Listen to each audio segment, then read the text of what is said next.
Yeah. Yeah, boy. Do. Yeah. The return of Nana. I'm back. What up, though? How y'all feel? Better than I ever been. Beloveds. I'm getting younger. I'm getting younger. I'm getting handsome. I'm getting stronger. I'm getting wealthy. I'm getting handsome. Yeah, no, we good, bro. How you, bro? Good. Feeling good. What's the good The word? chat room is very excited that you were back, Nana. Oh, wow. Give thanks. That's love. I've also told the chat room that none of us have read, just so you know that. No, they were missing you last week. All the comments were like, I missed Nana's laugh. And you know, when we on the show and we seeing that shit, it's fucking distracting. We're like, Jesus. Are we really doing that terribly right now, me and you? Yo, somebody said, they was like, bring where in are both of the Nanas? We'll bring in a voice actor next time, so you get to laugh. Or Brooklyn can cue it. Record you and cue it. Exactly, that'll be the laugh. Play the laugh. Just play the laugh. Yeah. Brothers, beloveds, it's so good to be back. What's the mathematics for today? This is gonna be a great conversation. I'm going first. Okay. You got it. I'm going first, but you know what? I realized over the time it's been sitting, so it's not as impressive. I'm a little ashamed. Here you go. I'm a little ashamed. Y'all are competing. Like green juice. Y'all are competing. Look, is it two different colors? Is that a green juice? This is a tequila sunrise. Is that chloroform at the top? How did you get the orange to sit at the top like that? Tequila sunrise with a little bit of algae in it. But before, I had a lot more. You got to put some orange juice in this shit. So it was up here. But I drank, obviously, this much. But it was a tequila sunrise, and I'm proud of my work. Get you a stir, bro. Just stir it up. No, you leave it like you that. don't That's stir fire. it.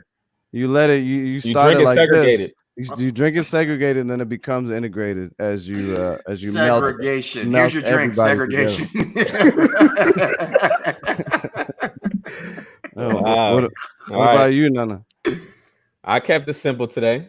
Okay. I got a hibiscus ginger with kava cocktail, a little bit of cognac, some cinnamon, some cloves.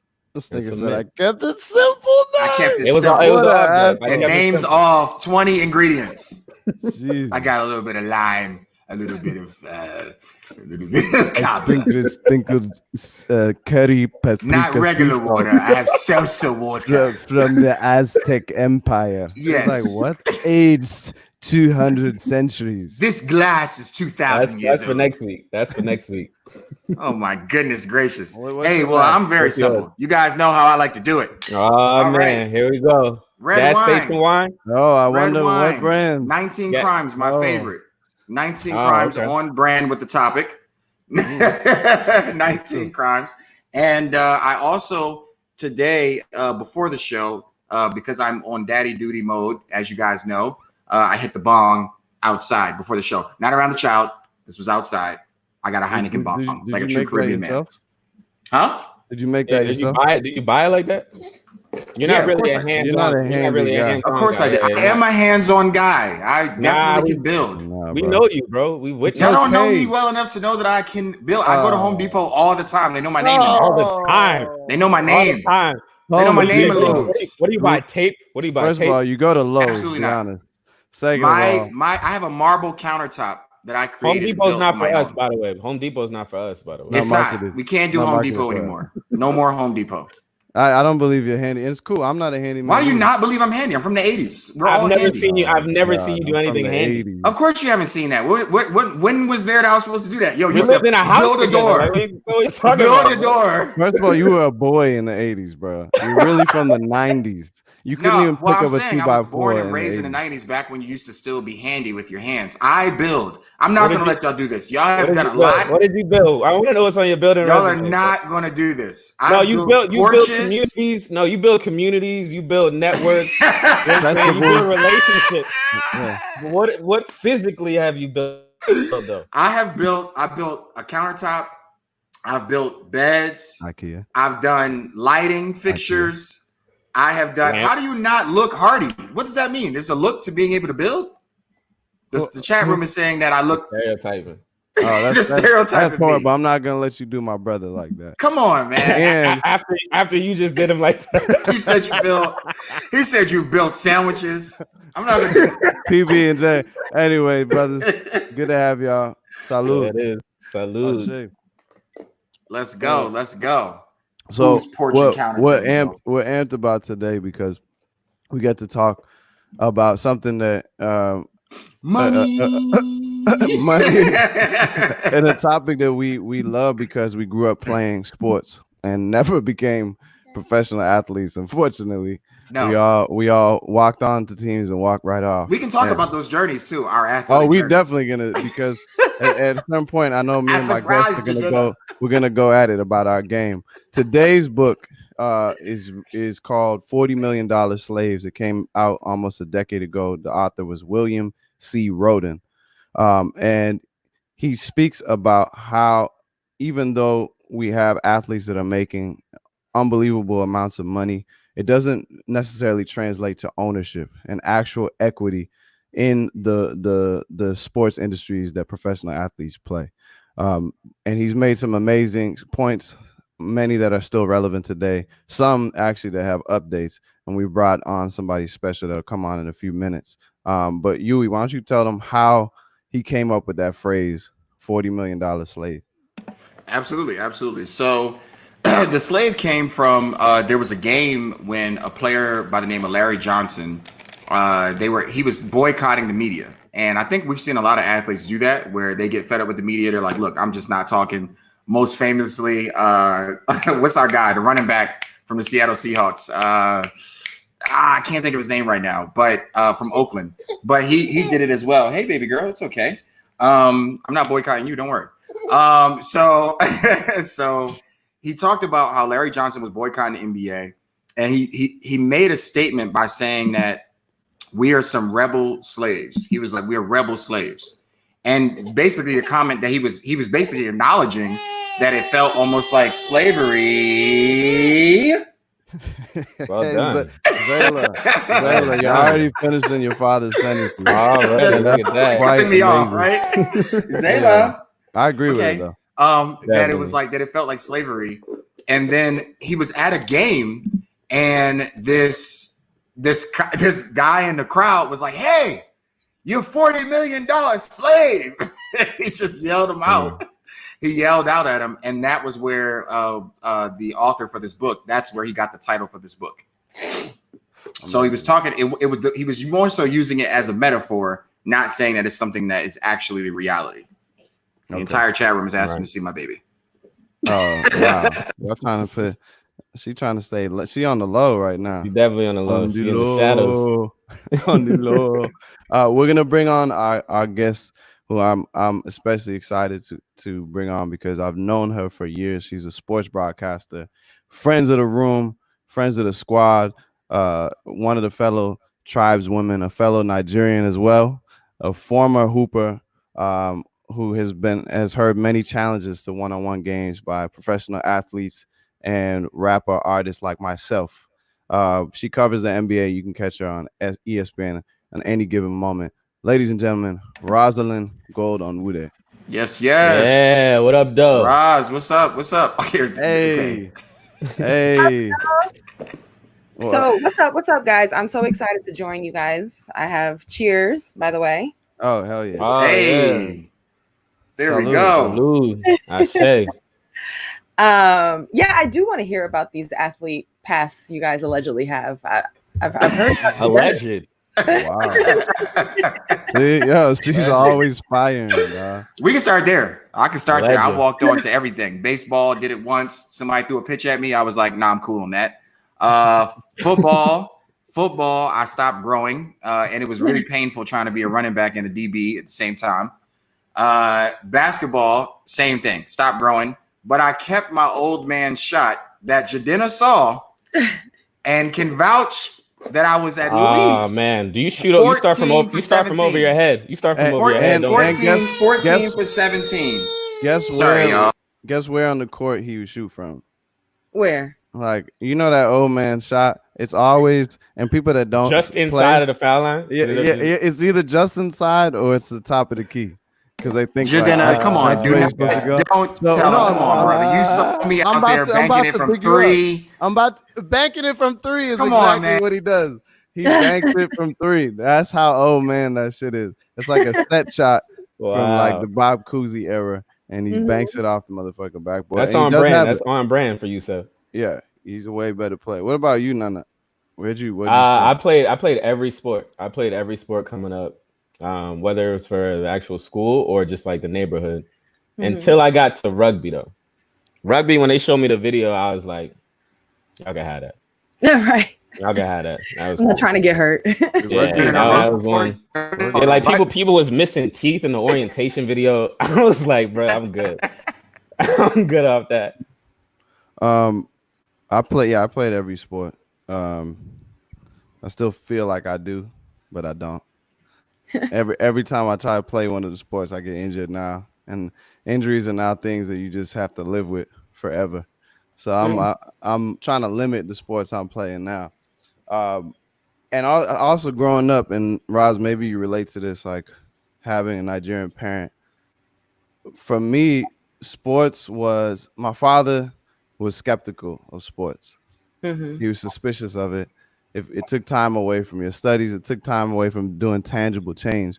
And it reminded me of things that I read in $40 Million Slaves, where Frederick Douglass was suspicious of sports. I know that Malcolm X also was suspicious, and they regarded it as a channeling of energy and what James Baldwin would call like the fire in us, or Du Bois might call like the hot youth blood.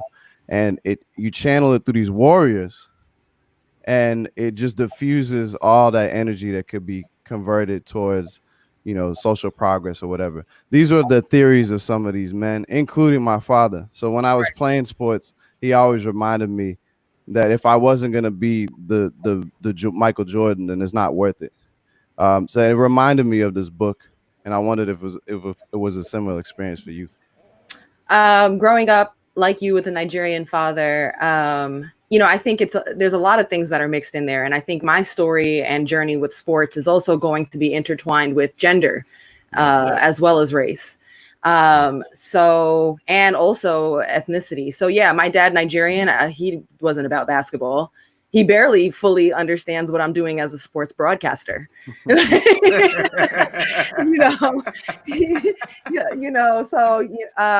it took a while until he saw, actually, from my father, who, for a lot of our parents, see education as a way to bettering our opportunities. He didn't really get behind sports until he was able to see that I could get a full scholarship to go to college. And I got to go to Stanford on a full basketball scholarship. And actually, that's where I met Jadena. So it's interesting. All of us have talked about our time, short or long, as an athlete. And in the book, Rodan talks about the hundreds of thousands of young people who at some point or another are on this conveyor belt of sports. Yeah, absolutely. And when I read about the conveyor belt, I was like, I'm always talking about how sports was a vehicle for me. Conveyor belt, vehicle, same thing. But I think it's so different when you see a female athlete versus a male athlete, because the reward at the end of this, the monetary rewards, are drastically tens of hundreds of millions of dollars different. So for me, I can say my ride on the conveyor belt, I think I rode that sucker and got as much out of it as I could, given my talent level and what the financial kind of reward was at the end. But on the men's side, a lot of these athletes are missing out and being exploited. I think overall, there's that level of exploitation of young athletes. But I think that what I'd rather say is, since the writing of this book, there has been great progress in empowering athletes. However, there's still more to do. Yeah. I think, it's funny. I liken it to, I remember I was watching an interview about this. And at that time, he was saying how important it was. He was like, it's funny because I just actually saw this happening, and the agent was actually trending because of this. But he was saying, he was like, when these athletes get into the league, they get, white handlers, they get white lawyers, they get white agents. And he was saying, there's a benefit from having that person that, you know, is that person on your team be someone of color and be Black. And I liken that to like a Rich Paul, who currently is someone who is truly making strides like in the game, and people are clearly, you know, talking about the things that he's doing. But LeBron made it a point to make his whole team, you know what I mean, like his brothers, and kind of look like him. And I think it's dope, because I know, even for me, having conversations with young people, they now see that as like something that's attainable, basically, to be a sports agent, or to be even yourself, you know, to be a reporter, or to get into journalism and things like that. Right. And I think Rich Paul is a very exciting example. And it stems back to LeBron being an exciting example. Now, careful comparing all athletes to LeBron, because not every athlete is going to have generational talent and therefore generational power. But what more stands out is LeBron's awareness of his power. And a lot of times I feel like that athletes are being farmed through a system where they're just happy for their individual ability to get some rewards from powers that control, that have the control over the reward system. What LeBron seems to be doing here is an understanding of, I'm the biggest asset. I have the most power. And through my power, I will empower others. And it actually makes me think of, you bring up Rich Paul, there's she's a young woman, Nicole Lynn. Nicole. Yes. I just did an interview with her. Y'all, if you don't know Nicole Lynn, check her love out. Nicole. She's bomb Black woman rising in the agent game, like representing big agents. And she actually pointed out, she was like, I'm trying to get into the NBA game, and I'm trying to, because she's kind of already crushing it on the NBA, on the NFL side. And she's like, I just need somebody big to choose me, because that contract is going to get done. Period. You're going to make that money. You just need somebody to do the legality of it and all that. It's really, who are you going to empower with that? Just like Rodan said and started talking about in the book, what if the Fab Five had picked an HBCU? You know, the athletes have power in where they go, who they associate with, and who they hire and give power to. Absolutely. So even for me, speaking of Nicole, and I don't know if, you know, of course you remember, but the dinner that we did, that was my, you know, part of the conversation, if that makes sense. Like, when the question was asked, what do you want to do? What do you want to create? I say, hey, let's create a space that highlights women in sports and uplifts them and has a place where they can be celebrated. And we did that. And I was able to meet someone amazing like Nicole. Even yourself was there, Taylor Rook. I mean, you know, just these, I think we have to continue to highlight the women that are in this space. We have to continue to highlight those of us that are in this space that are making the changes since this book came out. Yep. Absolutely. And not just highlight them, give them a chance. Yeah. We got to get in the door to show you that we're capable. But the hardest part is we're not being moved into those positions of power often. Yeah. Yeah, you bring up a good point too, even just specifically how WNBA players are compensated as compared to NBA players, and the discrepancy and the gap. You know, Brooklyn, we have a graphic too that kind of breaks this down. Can you throw that up on the screen real quick? Okay, hold on. Let me squint my eyes. Yeah. So what we're seeing here is the NBA brings in about 7.4 billion as compared to 60 million to the WNBA. Wow. But the most alarming part is the highest paid player. Steph Curry at 40 million. Wow. And Brittany Grenier at 113,000. Wow. This is as of 2019. Wow. Yeah. I would what are you trying to say here? What is your overall feeling about that, Nana? Yeah, I mean, I think in terms of just the wage gap between what women earn as compared to what men earn, I think there's room for growth. There's room for inclusion. There's room for, you know, different women being empowered to be in different positions throughout the industry. It'd be good to hear from your take too. Like, what efforts you feel like you've seen, the shifts that you've seen over the past couple of years, because clearly there's still a lot of work that needs to be done. Definitely. And I think one thing I want to caution people from doing is immediately comparing. While I think you need to do it just to open eyes and get people to say, what? Wow. Mm-hmm. You should. I would be careful of comparing the NBA directly with the WNBA. It's a different game. It's a different business model. I mean, it's not really an equal comparison. However, it is good in opening eyes and getting people excited about the conversation to see gender equity in pay and in resources devoted to them. So I'll point out a recent victory for the WNBA. And like you said, there's still much to be done as far as growth. But a recent victory was just the CBA, this 2020, the WNBA negotiated a CBA where they got more equity, salaries on average were increased. They were given better maternity care, including paid maternity leave and resources to help with finances with caretakers. There were health and mental wellness initiatives that were increased there, and brought to the table. So there were a lot of victories for the WNBA in that 2020 CBA. Even right now, as the WNBA tries to resume their season, unlike the NBA, of course, we're talking about different models and different numbers. The WNBA players have been guaranteed 100% of their salary should they decide to opt into playing. Wow.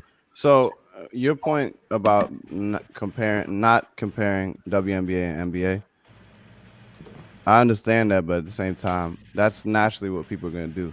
Right.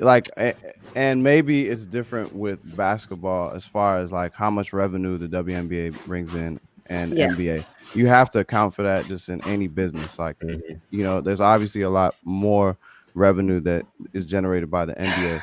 However, when you look in other sports, like in soccer or football, as we would call it, the women's U.S. team has been very vocal, especially in the last go around, about how low they're getting paid, especially given that more people watch them. They've been better for years. Honestly, since I think we've been alive, I always knew the U.S. women's team was far superior to the U.S. men's team, yet never received the kind of rewards that you would see.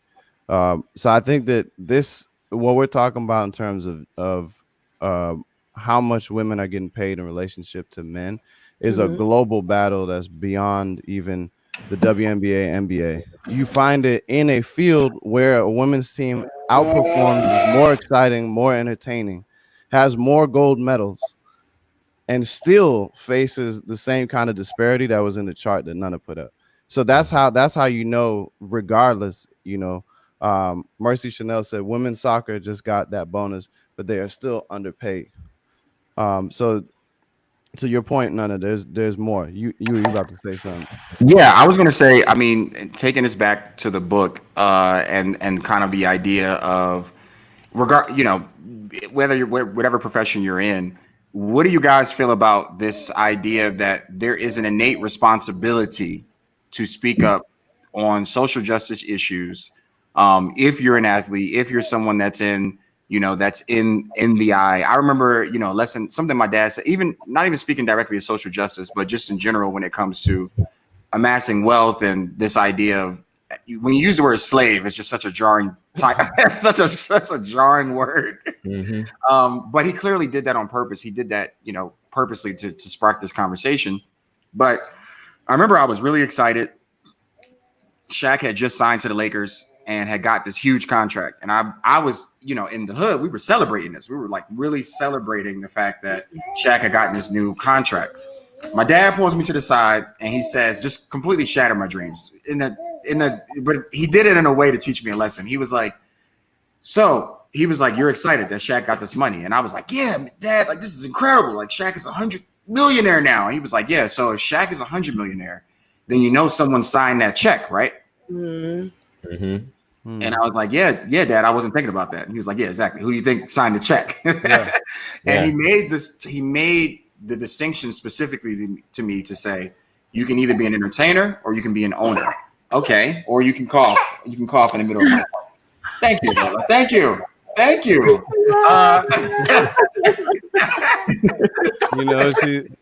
So exactly what she's saying. She's agreeing with me that you can either be an owner or an entertainer. So how much do you guys put in stake as far as feeling like athletes should be looking to be owners, should be looking to be, have to speak to social justice? Like, what are you guys' thoughts on that in general? Of course, someone just used an example of like a Kaepernick, a Marshawn Lynch. These are Mahmoud. I don't want to mess up his name.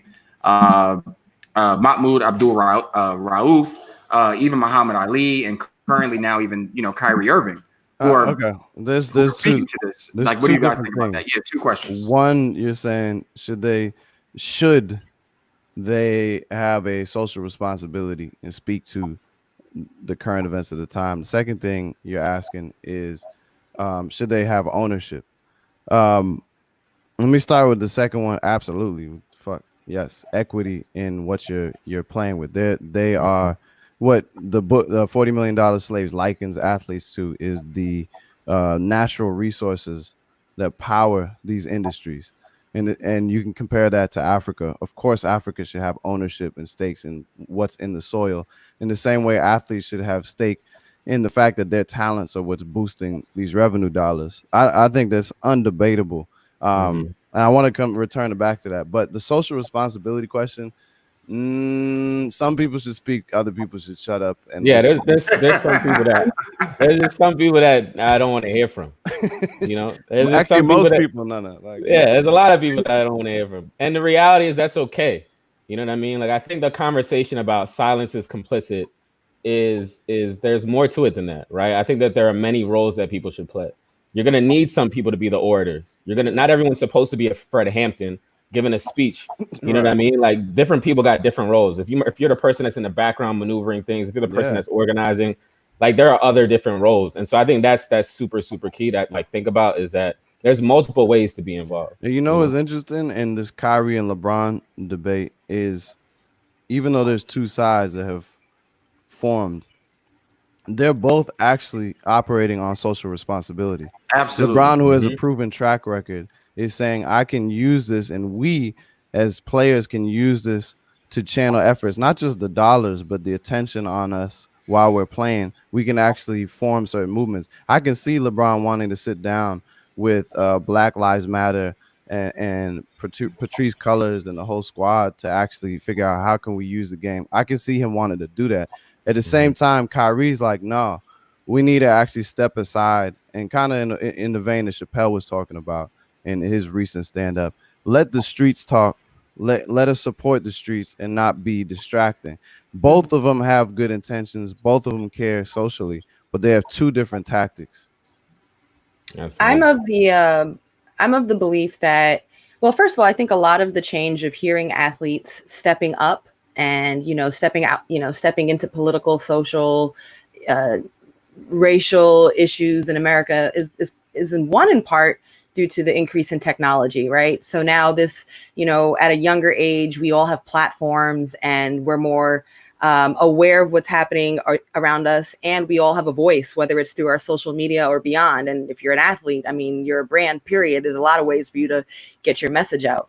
So I think, like you guys, I want to encourage anyone who has passion on a topic to speak up if that's in your heart to do so. But I also want to encourage them to do it with a responsibility, to come correct with your educate yourself, make sure that that the heart of your message doesn't get frazzled by perhaps the delivery or a mistake in the delivery. And because people are gonna try to pick apart what you got to say. Yes. So, so I think that comes with it.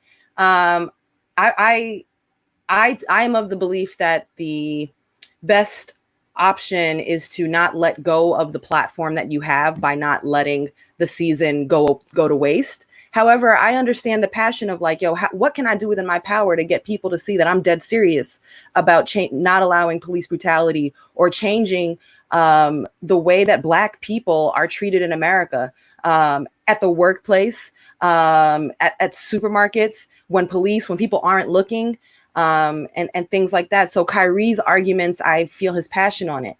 I don't want to silence anyone with that mindset. And I also, what I didn't like was how when Kyrie and others spoke up, people tried to discredit him by maybe past issues that what he thought about if the world was flat or not, or things like that. These are conflated issues. And you'll see that people will try to discredit the messenger because the message has power. So now and to add to that, that's a really great point. Go ahead. One of the criticisms, just to add, like, is specifically around Kyrie, You know, I saw a lot of commentary about being like, you know, everyone's doing the whole this you. You know what I'm saying, right? And like they're finding old pictures, they're finding old statements. You know what I'm saying? They're like, hold on, you got that. Hold on, you got that energy right now. You don't want to get this you. This you.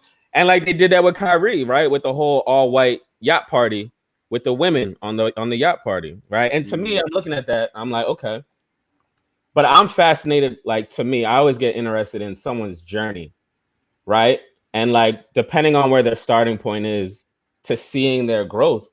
For me, I see that move and I'm like, what happened? What changed actually?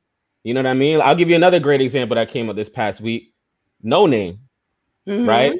And No Name jumped out there early, right?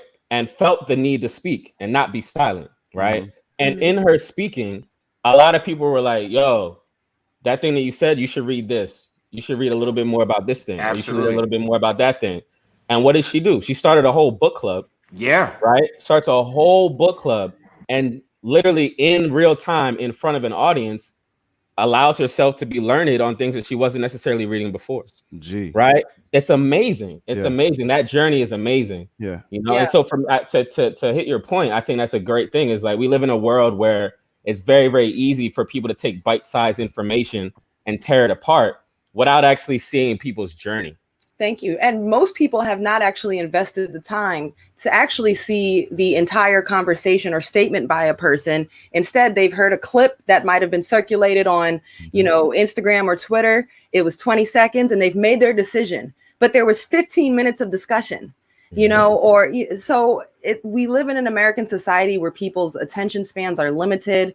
And people are ready to cancel people and they don't want to see evolution and growth. Actually, I'll take that a step further to Colin Kaepernick, because people will point out, well, what was Colin about this life when he was with the 49ers? Or I remember a time, and I said, these men are 22, 24, 21, 19. Yes. So that's who they're supposed to be their entire life. Of course, there's going to be an evolution of who you are as a man, as a black man. He's a mixed man, like what he stands for and what he's about.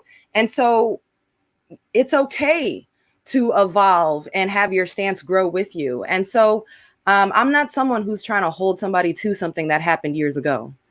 And Cap, Which I think funny. about It's like it's almost like I hate to say he was right, if that makes sense. You know what I'm saying? Because he was speaking to an issue that he kept very obviously saying, hey, this is the exact issue that I'm speaking to. And very similar to, I liken it to, Muhammad Ali, where people forget that Muhammad Ali was one of the most hated men, in America. You go from a terrorist to a patriot. Yeah. And to see the absolute 360 that the NFL is taking. I mean, it's even to the players now who are like, I always was going to kneel. I just had bad knees. You know what I'm saying? I couldn't. I didn't want to crease my J's. But I think Cap is a good friend, and to me he's one of those people that because he made it such a serious sacrifice. I hoped, and I think it's been true and would be true, is that the people would support Cap no matter what, because they try to get him out the game, kill years of his playing time, his prime, his salary.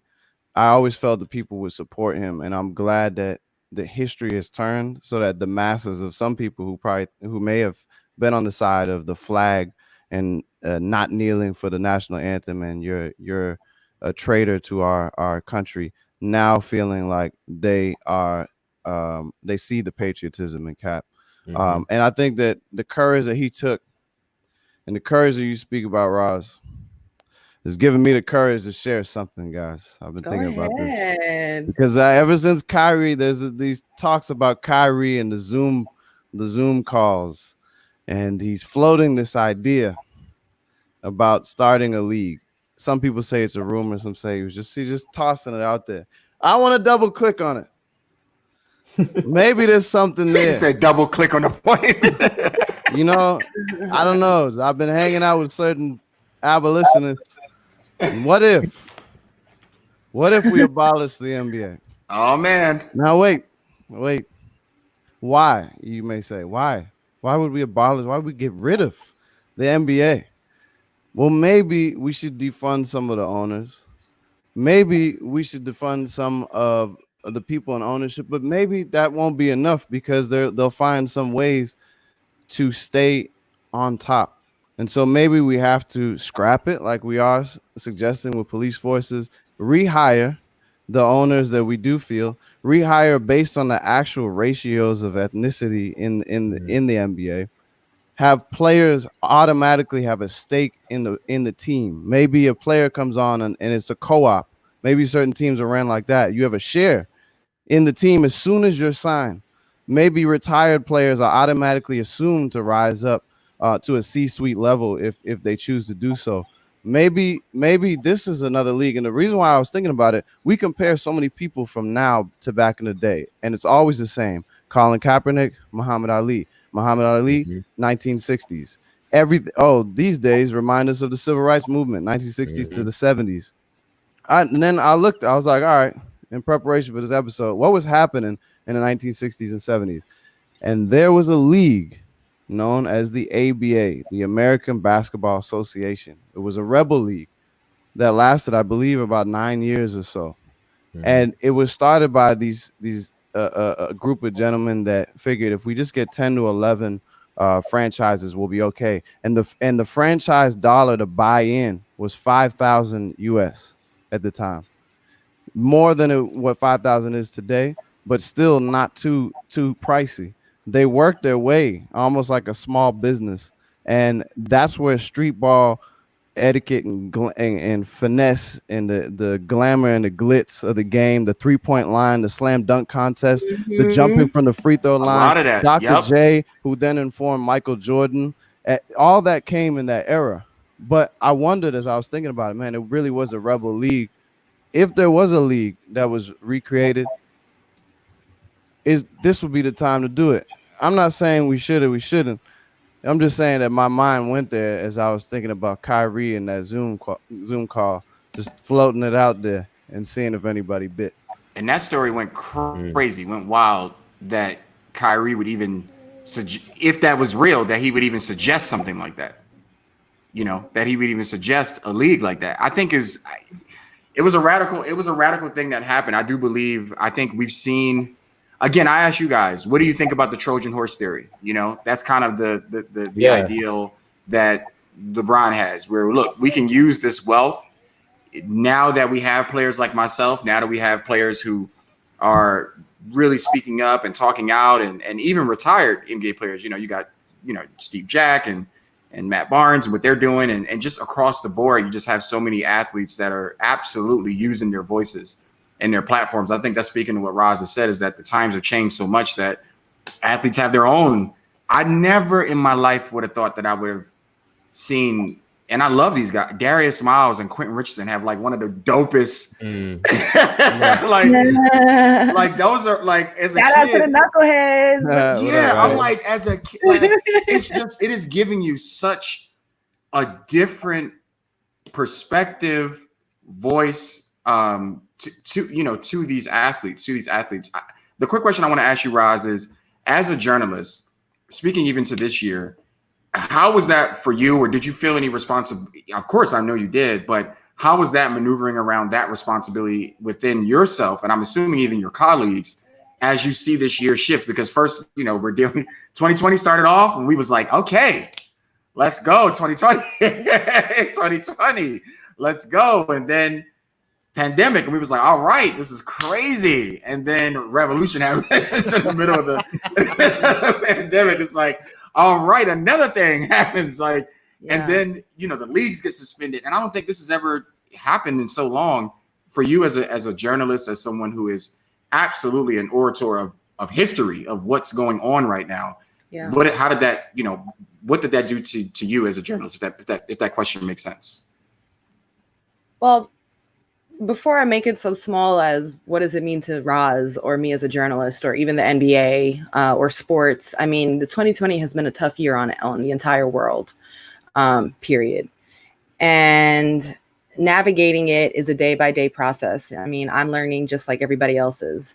Now, if I get more specific to the NBA, I mean, yes, there's been a pandemic. There has been racial unrest in America. This is something that many around the world felt too, but certainly in the sports world and in the NBA, the passing of Kobe Bryant and Gigi and all those who were unfortunately lost in that helicopter crash. The passing of David Stern, the former commissioner of the NBA, who had to do a lot with the growth of the league, and also some really harsh negotiating on his part too with the players. I will say this for the NBA right now, they've got great leaders on both sides. I really believe in Adam Silver. I think he's a good human being and a smart man. Yeah, and I think he's a great leader. And I also want to point out the leader of the NBPA, Michelle Roberts, who I think is doing a fantastic job. First of all, a woman leading a group of men, a Black woman at that, but helping navigate unprecedented times. It's funny to come back to the book. Rodin in $40 Million Slaves was talking about the dependency of Black athletes to the conveyor belt and the system, whether it was the money, whether it was the individual success, the nice life or even early being plucked out of their communities, and not really even relating to where they came from or the worlds that they now exist in. But what I'm seeing right now with the NBA is a league that's trying to resume, and it's not for the love of the game, guys. It's because it's for the money. Yeah. So we over here talking about we're not $40 million slaves, but what the league is going, and I'm not talking about the players. This is the entire. These are the legislators. These are the leaders. These are the administrators. These are the players. These are the coaches. They are slaving to the money, and I don't want to say that. They are working hard to protect this money, and it's valid. Absolutely. Let's not belittle. It's a business. It's a business. Yeah. Got some details. Right. It's billions of dollars. It's the business. And it's also about the future of their ability, the future CBA after this, to protect the amount of money they were able to make. So it's nothing to sneeze at or to belittle, but what they're pushing for right now is to save the money. And it's interesting. This is happening while we're discussing $40 million slaves. Yeah. Some of the reports I was reading, it said that the NBA lost an estimated $650 million in revenue just since suspending the season. Jeez. And then not only that, they stand to lose another $900 million in national TV revenue. Jesus. Literally almost $1 billion in revenue. So that speaks to someone. I think it speaks to, and I think Kyrie, I think he's like, yo, I know that. I think his perspective is, I know that. I don't think there's any right answer. I think Jadena brought up a great point of saying that both of them are both speaking to social justice, just from different perspectives. That kind of Malcolm Martin perspective, if you want to use it. Okay, I'm about to get cut off again, so let me. Well, I think. Go ahead, Rose. I was going to say, one person who actually has done it, who has talked the talk and walked the walk, is Maya Moore. On the women's basketball side, the WNBA. Maya Moore left the WNBA in 2019 to pursue criminal justice reform. Literally, we're talking about the star of the league in her prime, championship after championship, excellence after excellence, marketing machine, everything, left. Not getting more coverage now, but it kind of was a little bit quiet for the move she made, it as abrupt it was for a superstar of that level. If that happened on the men's side for a sixth man off the bench, I mean, it would be headlines. Yeah. So this is somebody who has, hasn't just talked about it, but has actually walked away from the game to pursue something that she felt was so important. And I think we should take a moment to, while we're talking about all the players who are possibly discussing it, we should highlight Maya Moore actually did it. And now more WNBA players are opting out. It's been Natasha Cloud, Renee Montgomery. They've been opting out. However, you could argue they're opting out of $100,000, $200,000 for one season versus, $20 million, $30 million, which is certainly, something to bring up. But the point is they put their money where their mouth was. Yeah. And it's all relative too. Yeah. The scales of which people are playing. You know what I'm saying? They're not spending a $20 million budget. So to me, it's actually more comparable. I love the heroes. I love the legends. Roz, I want to say that you're a legend. I've Absolutely. known Roz, I I've tell you all known the you. time. He was a legend in Definitely. school. You're a For the legend, I record, tell you that. for the record, in school, it was like, yeah, she gonna do them things. She's gonna do, and we watched you play on different teams, represent for Nigeria, um, and then end up representing on a national to international level on the broadcasting front. So it's just amazing to have watched you. It's a pleasure to have you on the show. I'm glad you came and probably read more than all three of us I think so. in a shorter amount I of think time. so. Y'all saw she In kept in bringing the it back to mix. the book. We was like, Right. I was like, Had quotes prepared. damn, She had tabs in I her have book nothing. ready. I have nothing. Jesus. Thank you so much, Dana. That means a lot to me, and I love all of you guys. Our conversations go from African pride, the revolution, sports, cracking jokes Yeah. to everything, and it just feels like kicking it with y'all. I'm glad we could do it around an impactful book, and we'll do more of it. Keep it up. Keep it up. Absolutely. You too, Absolutely. Ross. Thank you, Roz. All right, so Thank be well you. blessed. Man. Wow. Listen, So my listen, son, man. my sunrise. So did you Yeah, guys hear where's the this sun? about? Yeah, this is like a What is polluted that now? sunrise. Yeah, that's, And Yeah, I think we did were the you- only ones drinking. Roz didn't drink at all. that looked like Roz was either drinking vodka. Nana, or let me see your H2O. drink. Let me see your What drink, you Nana. mean, Have bruh? you drinking anything? I'm in a great space. Okay, you're there. Yeah, we're all I'm in a there. great space. Yeah, we're all low. Yeah, We're I'm all- I'm low here and high here. Jadena John look like the water around New York, bro. Look out there. hilarious. That look like Schuylkill River water right there, dog. Schuylkill River. Yo, Somebody said that's a sunset. that the sun, not tequila sunrise, the sunset. Bro, we were walking the other day and Brooklyn was like, yo, do you know why why the colors look like that right now on the sunset? And I was like, because what, the angle of the sun and the way the lights reflect off the clouds. She's like, nah, pollution. And I was Oh, like, wow. for real? Now look at Yui immediately. Look at I was like, wow, Yui that's the immediately accepts. I immediately reject. I was like, no, it's not fucking pollution. That's the- And she's like, no, it is. And she explains it. And then in my mind, I was like, fuck. Well, I really like sunsets the way they are. And I was like, maybe we could just find a minimal amount of pollution to make these sunsets still dope. That pollution shit is real, bro. Remember when we was in the continent, bro? I had never seen. We was in where were we? Where were we? Oh no, I was in Uganda one year, bro. I'd never seen so many stars Oh yeah, Wow. I in my remember that. entire Wow. life. Like it looked fake. It looked like a Google image of a galaxy. Yeah, it And looked right. 3D because 3D. people don't realize the sky usually looks 2D to you Yeah. until you see the 3D Nah. The You only can time see, I like, ever experienced This that. shit was like IMAX 3D, nigga. This was like, it felt like God like had like a black mat. You can and, see like, the glued milk. it to the ceiling and just threw like pixie dust up. The only Just time I ever pixie dust experienced stars that, everywhere. I experienced that same thing. I was at a beach in Australia, and it was the same thing. The stars literally, I'd never seen that before in my life. It's crazy how depending on where you go. Let me stop. Because as soon as y'all do this look, I know exactly. No, bro. I'm done. Bro, I I am was with you. done. I like the stars. I'm and not. shit. I like the stars, I'm my not. nigga. Like, No. I'll be I honest. enjoy it. No. I was there. Nah. As soon as you go like this, I know exactly what that means. No. I'll be honest. I was waiting. I was actually waiting for you to stumble.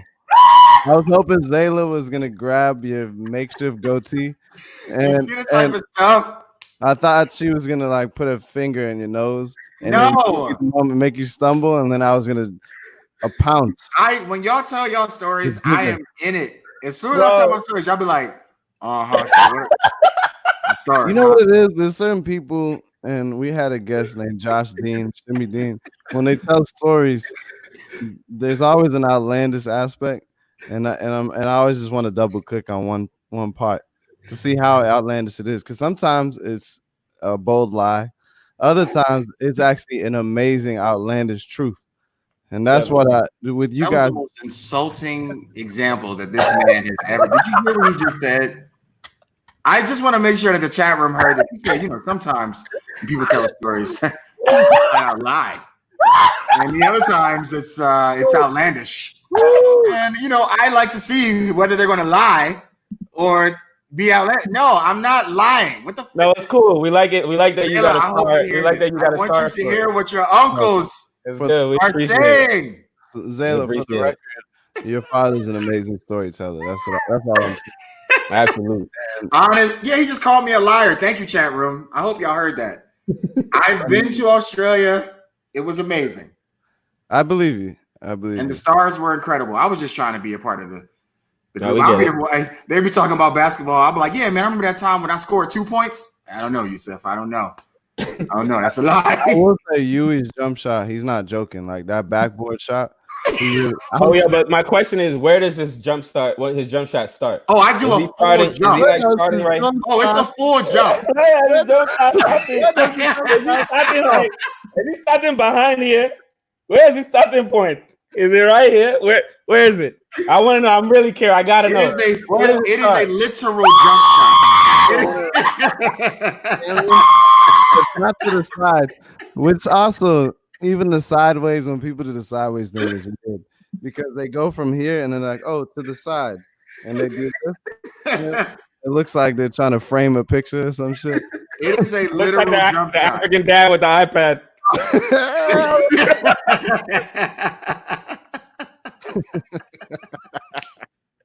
Oh, that's terrible. Terrible. They're so happy to hear your laugh. And, Nana, they're excited. They're happy that you're back, Nana. We're happy to have you back, brother. I appreciate y'all. Funny. We're happy to have you back. This was another great conversation, man. Roz was amazing. This was incredible. I think we're at a space where we gotta just continue to have these conversations. And I do agree with you guys. Some people we don't want to hear speak, but I do think that there's something to said about the buying power. There's something to said about the amount of power that these athletes have. I mean, Jordan. The Jordan brand is worth literally, they said from 1994 to now, the Jordan brand has made anywhere between 10 to $15 billion. What would that have done? Not saying he had to give it all away, but I mean, damn, $5 billion. But here's the thing. We got to put things in perspective. Like I don't think people really know like the quantifiable difference between $1 million and $1 billion. Like how drastically different it is. Brooklyn, can we bring up the highest paid owner of the NFL as compared to the highest paid black athlete, right? No. Black player, right? Wait. So this guy, Carolina Panthers, the owner, he's the highest owner, right? He's at $12 billion. Wow. Okay? Now the highest paid black NFL player of all time, mind you. Wow. Is at $175 million. Now let's just have a billion to million conversation. Brooklyn, can you play that other video? The scale of $1 billion is really crazy. So let's say 1 grain of rice is equivalent to 100K, and 10 grains of rice would be then $1 million. Well, how much is $1 billion?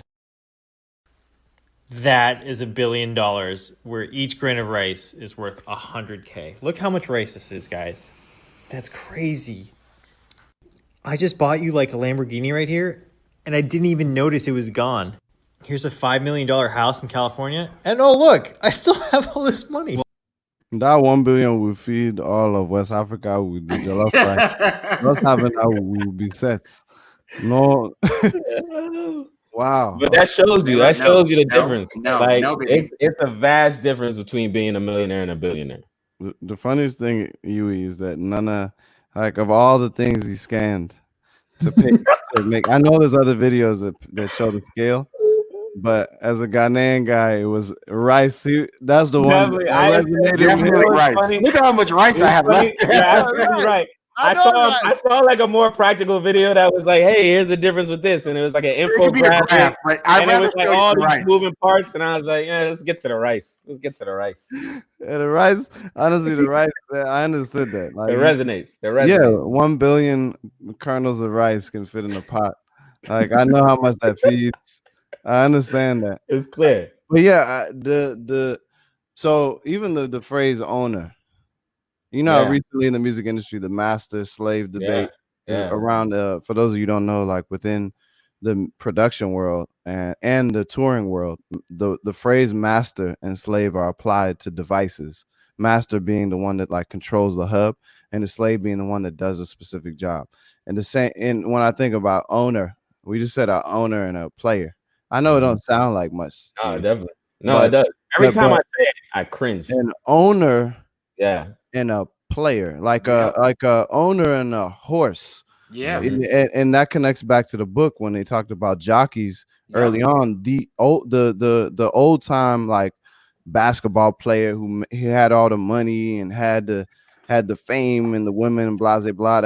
That whole stereotype was the jockey. Black jockeys that used to ride horses, and they created so much jealousy and envy that the whole system of jockey players and ownership basically ousted them out of that position in a time where they had no idea that was going to happen. That'd be like the equivalent of a basketball player or a football player right now.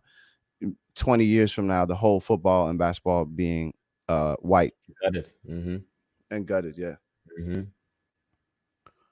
And the crazy thing is that those players were still slaves. I mean, you look at the jockeys back in the day, these guys had money, these guys were famous, but were literally still slaves. And I think that was the kind of what he was basically saying was, again, the word slave is so jarring, but I think he was basically making the point to say all the owners are not Black. You know what I'm saying? All of the here's my question, philosophically. In the NFL, there's only one who's a person of color, and that's for the Jacksonville Jaguars, but all of the other players are not.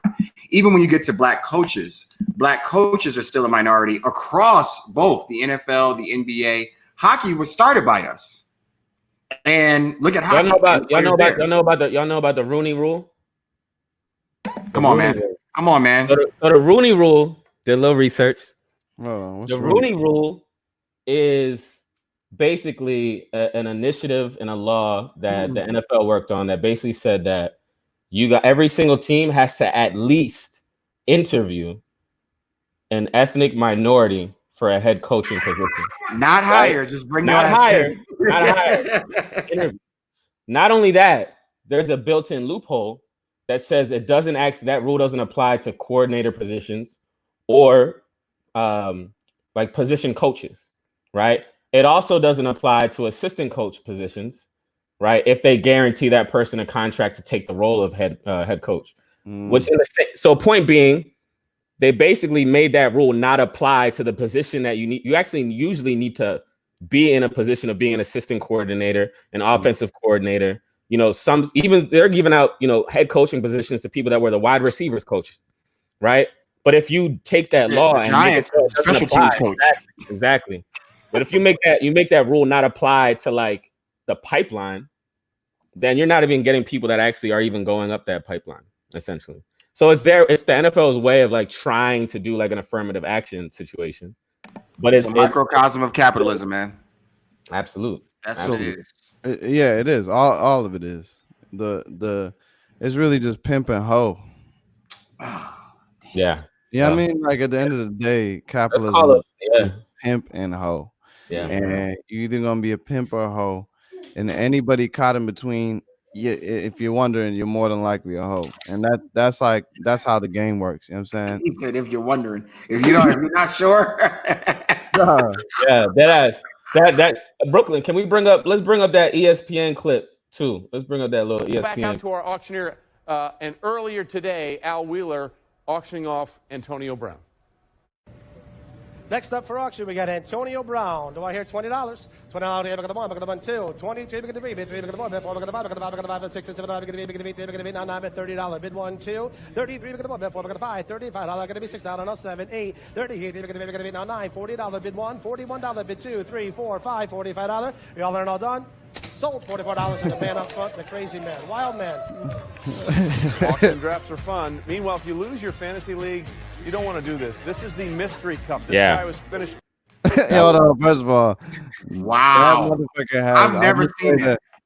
Although he is slave auctioneer a role right now, he also has very African rhythms. He's doing like 3, 4, 6, 8 and triplets with the motherfucking voice.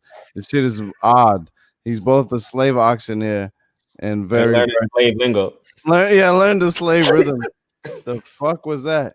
Yo, I've never seen that. That is. I'll say this. That was real. That was actually real. That got aired on ESPN as a skit.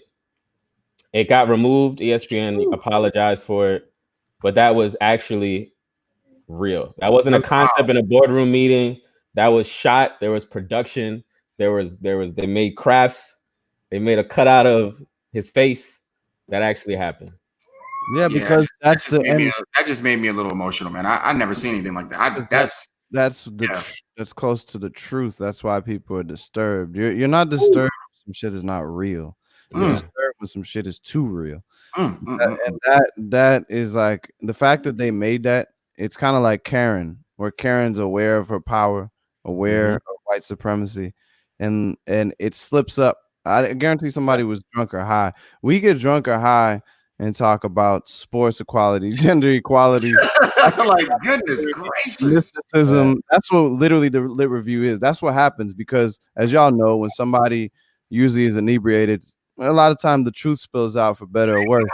They get drunk or high and make that kind of concept and actually make it a reality, which means it passes through so many hands, which shows you at the top levels of even creative direction and marketing and promotion. There's not enough of us in those places, because if there were enough, that shit would never make it out a motherfucking head. Never fly. Or he'd be slapped backhanded by Zayla herself. But I mean, that is thank you, Nana, for disturbing us. Hopefully. Yeah. Next week we'll be less disturbed. Yes. Or more. Goodness gracious. That's how you. That's the shot at the end. No, I was like, let me. We had to close out because here, like one last philosophical question. The whole tone of the conversation changed. One last philosophical question. It's actually important. This is actually important. Wow. Because the question is this, right? If you actually did create pathways, regulations that actually put Black people or people of color in positions of power, right? In the front office, in executive roles, in head coaching positions, and even ownership positions. If you put Black faces there, would you look at the parallels of plantation slavery any different? That's the question. Philosophically. Yeah. What if they were all Black faces? What difference would that mean? You're saying in that same skit that we just saw? Yeah. You're saying as owners. Yes. I'm saying if you put more Black I'm sorry. Jadena's like, yes, you said. Then understand. If you put more Black people in these positions that white people have occupied. Yeah. Oh, absolutely. Does it change? Absolutely. I mean, that was the example I was using about Rich Paul. The fact that people can actually talk about Nicole Lynn or Rich Paul, and you can see that that's something that you can actually be. I grew up and it was Show Me the Money. It was Jerry Maguire. I didn't even think that there were Black agents. I didn't even know that was a thing. So absolutely, I think that's the case. And when we talk about the number of people who actually make it to the league, we talk about the number of people who actually make it into these positions. It's a small percentage.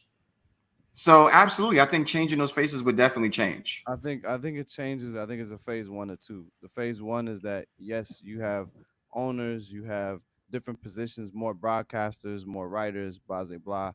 That if all those faces were reflective of the ethnic diversity in the league, yes, that would change it. And also, what would happen is policy in the league would change, because players know what it's like to be owners. Owners know what it's like to be players. And because of that, more empathy and more compassion is actually fostered in that kind of relationship, where you see that you can be all positions, you know what I'm saying, on the floor. You can go from being on the field or the court to that C-suite. And by that, I think that will actually change ownership in ownership and capitalism in that way. And I do agree with someone in the chat room saying Black capitalism isn't liberation, but Black representation is extremely important. And I do believe that. I don't think that Black capitalism is the sole answer, but Black representation changes so much. I mean, even in this show and even in this is just an example. 3 Black men discussing these type of topics, talking about books, talking about reading. And I've seen so many people have so much having so much positive feedback of just seeing those things. So I do believe that Black representation is extremely important and key.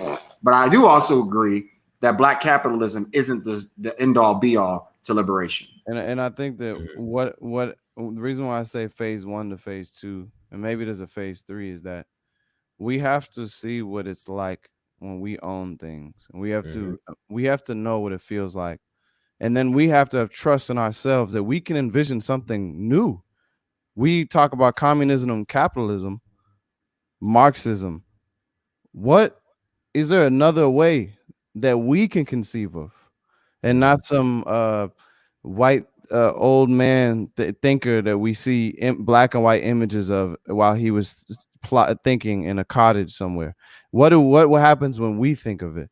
And that to me is where we're at. That's why I think the importance of women in fields across industries is important, to see what happens to the whole world when women are in leadership positions, because they are going to think a different way than any of us three. And that's my point, right? Is like we tend to look at these circumstances in white dominated industries or organizations, right?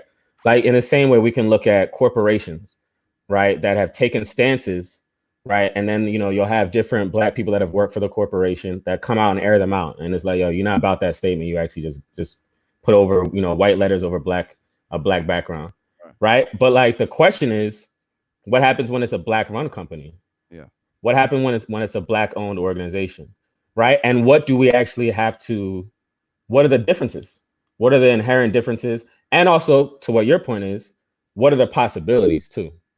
Right? What is the actual possibilities in terms of coming up with new models that actually might be more beneficial that people haven't embraced? Yeah. You know, because we've just been following a very particular way in which we approach capitalism. I remember when I was a kid in the 90s, Yusuf, and I was building. Remember those radios? I don't know if y'all had to build a radio. I had to build a little AM radio or whatever. My father would always make me do these electronic kits, and when I would move apart or solder a piece, he would say, "You're not done yet." And then I would solder another piece and think I'm good. Like, why is it not working? He'd say, "You're not done yet." And then I would get the whole thing working, and he'd say, "You're not done yet. You still have to put on the, you know, the whole cover, the facade of it."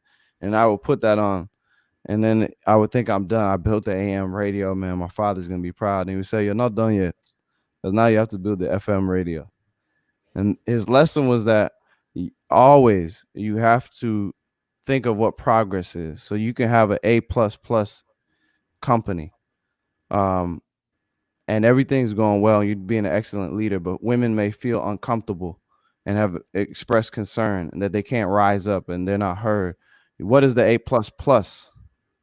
What if you could have a league like the NBA that has done far better than other leagues in terms of giving voice to the players? But what is the A++ of that? How can you push further constantly? And I think that one of the things that we as a planet have to do is push further in terms of our relationship between masculinity and femininity. And next week, we're going to be reading The Great Cosmic Mother, a book by Monica. And y'all niggas, I'm usually good at last names, but the no, I feel like the S is silent. Joe, but that O with the dots. It's the dots. We didn't get that. We got the tildes. We didn't get the dots. Not enough language. Well, hey guys, I'm not going to read the book, so when I go look at the interviews, then I'll tell you guys. Hey, Yui, I'm gonna tell you this. this. You have a daughter. Yes. I can't recommend enough that you read this book. I can't recommend enough. Tread lightly. Bro, I'm gonna just tell you about this book. I'm gonna tell you about this book. Definitely. I'm definitely doing that. Listen, this was a book, bro. I can't remember the last time I read a book where it was so powerful. I couldn't get through the first 3 pages. Like, it took me 3 times to get through the first couple pages because it was so densely rich. It blew my fucking mind. Absolute. I'll say this. It's really dense. I think there's other books with your daughter that might be. No, read 10 pages. Read 10 pages. Yeah. No, I think that this book is amazing. I do think there's other books because this shit is like super philosophical, and for some people it's gonna be heady. we enjoy it because the flip of it, the archaeological ideas of it, the history of it is amazing. And I think that it gives a preview of what a goddess has been over time. What does it mean, goddess in different cultures? But I do think that like there might be other books. If you're for your first full book read, which I do think Dr. Seuss was the first, right?